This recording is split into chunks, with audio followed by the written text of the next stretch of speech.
Donc l'idée avec les photos qui sont là, c'est qu'on va extraire, et ce sera pour la prochaine fois bien sûr, on va extraire de leur décor les animaux pour les replacer dans un autre décor. Et il faudra recréer des fausses ombres dans le nouveau décor, forcément.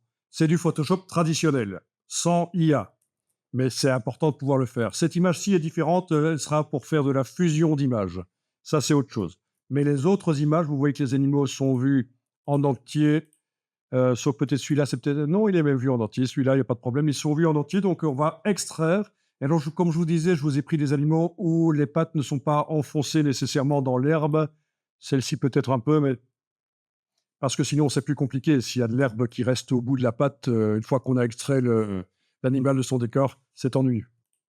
Voilà, alors sur la chaîne ici, youtube.com/infographie, vous avez actuellement, en octobre 2014, mais ça changera, en vidéo d'accueil, une vidéo «Quel ordinateur pour du graphisme en 2024?» Donc je vous l'ai dit, si vous devez acheter un ordinateur, demandez à plein de personnes, recoupez les informations. Mais moi, je vous donne des informations qui viennent de spécialistes de PC, qui vous trouvent les PC les moins chers, le meilleur rapport qualité-prix. En fait, ce sont des informaticiens dans une très grande école d'infographie, c'est ça qu'ils conseillent aux étudiants qui demandent: «Mais quel ordinateur je dois acheter?» Moi, je vous parle dans cette vidéo de la partie Mac, parce qu'eux ne vous en parlent pas. Eux vous parlent de la partie Windows, moi je vous parle de la partie Mac. Et je vous dis pourquoi acheter un Mac n'est pas nécessairement la meilleure des idées, ou pourquoi ça peut parfois être intéressant. Ça, c'est une chose. Alors, absolument aucune obligation par rapport à ce que je vais dire maintenant. Si vous avez le temps et la volonté de le faire, il est possible de déjà s'avancer dans Photoshop, déjà apprendre des choses.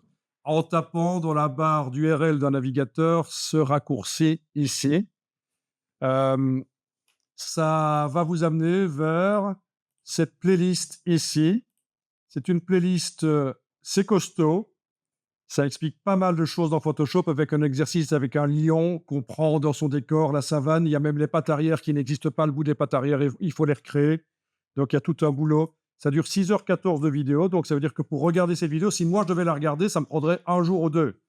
Donc, mais voilà, vous avez la playlist avec les vidéos jusque 26 à peu près. Voilà. À vous de voir si ça vous intéresse ou pas. Je n'allais pas dire que je vous ai obligé à regarder 6 heures de vidéo avant le deuxième cours, hein, c'est pas du tout le cas, c'est juste une possibilité.